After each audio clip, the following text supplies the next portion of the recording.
নগদ টাকা গচ্ছিত ছিল এই ব্যাপারে জিয়াসমিন অবগত ছিল। পরিকল্পনা করে কিভাবে এই টাকা লুণ্ঠন করা যায় একক নেতৃত্ব সে দিয়েছে।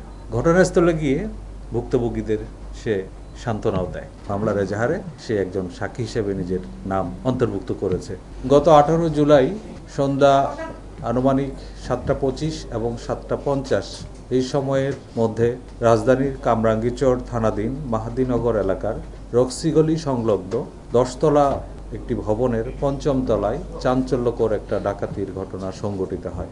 উক্ত ডাকাতির ঘটনার সাথে প্রত্যক্ষভাবে জড়িত থাকার অভিযোগে কামরাঙ্গীরচর থানা পুলিশ কামরাঙ্গীরচর থানা এলাকায় অভিযান পরিচালনা করে এ পর্যন্ত 4 জনকে গ্রেফতার করেছে। গ্রেফতারকৃতরা হলো জিয়াসমিন ওরফে জেসমিন, মোহাম্মদ সজীব আলম, মোহাম্মদ রিপন মিয়া এবং মোহাম্মদ ফারুক খান।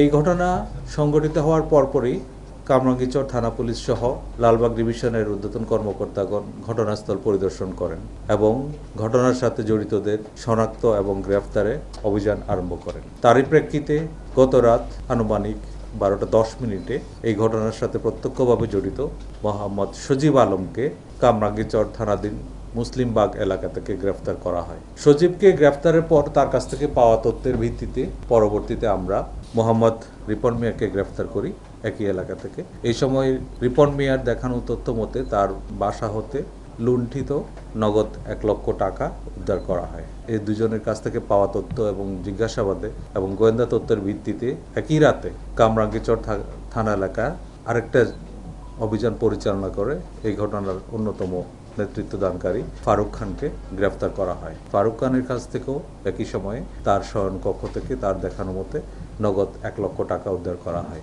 এই 3 জনকে গ্রেফতার করার পরে আমরা তাদেরকে ব্যাপক জিজ্ঞাসাবাদ করি এবং ঘটনার প্রকৃত রহস্য উন্মোচনের জন্য আমাদের তৎপরতা অব্যাহত রাখি। ফলশ্রুতিতে আমরা জানতে পারি এই ঘটনার মূল হোতা এবং মূল পরিকল্পনাকারী একই ভবনে 7ম তলায় বসবাসরত জিয়াসমিন ওরফে ইয়াসমিন নামে এক গৃহবধূ।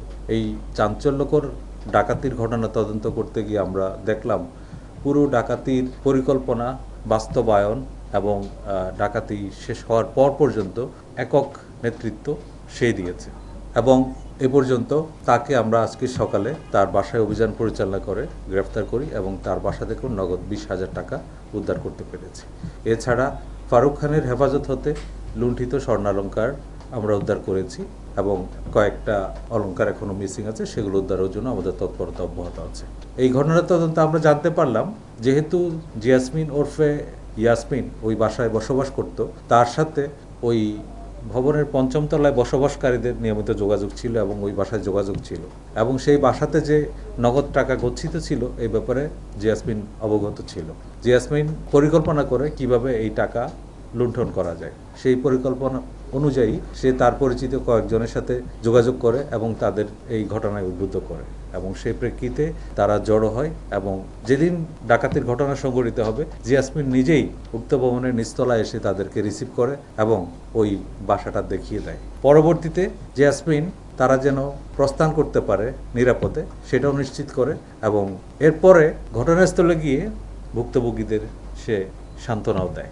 এমনকি রাত্রেবেলা যখন আমরা ওই ঘটনাস্থল পরিদর্শন করি সেই ঘটনাস্থলে জিয়াসমিন নিজেই উপস্থিত ছিল। এখানে আরেকটা মজার তথ্য হচ্ছে এই ঘটনা পরবর্তী যখন মামলা রুজু হয় শুরু থেকে শেষ পর্যন্ত জিয়াসমিন তাদের সাথে ছিল এবং এই মামলায় নিজেকে একজন সাক্ষী হিসেবে সে রেখেছে। মামলার এজাহারে সে একজন সাক্ষী হিসেবে নিজের নাম অন্তর্ভুক্ত করেছে বাদীপক্ষের নিকট।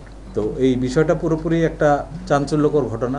এই ঘটনায় আমরা এই পর্যন্ত মোট 8 জনের জড়িত থাকার তথ্য প্রমাণ পেয়েছি। 4 জন ইতিমধ্যে গ্রেফতার হয়েছে এবং ঘটনায় জড়িত অন্যান্যদের গ্রেফতারে আমাদের তৎপরতা অব্যাহত রয়েছে।